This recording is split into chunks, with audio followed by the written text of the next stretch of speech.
Almost 6 months now since the Sandy Hook Elementary School shooting. And today, some of the Newtown parents went to Capitol Hill. That's right. They want to see gun legislation passed that could protect other children. Candace Gibson has their stories.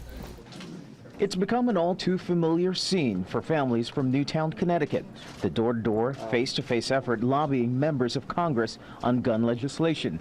Today, it was West Virginia Democratic Senator Joe Manchin. Thanks for your work.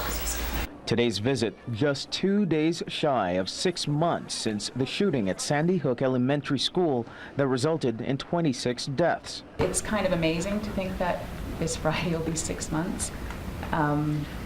It's been the longest 6 months of my entire life, but also the shortest.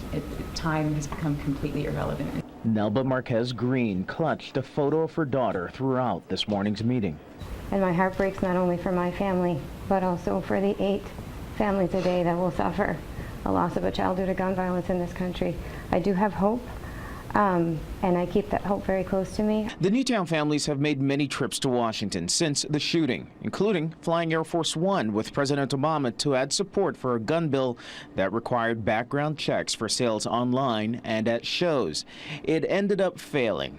The bill's co-sponsor, Senator Manchin, promised it will live again. If we can do something and someone says, oh, it might cost you the election, if that's the smallest price I can pay and maybe save somebody, because it's the right, and I didn't infringe on anybody that's basically lived by the law and been law-abiding, and I'm afraid to do that, why am I here?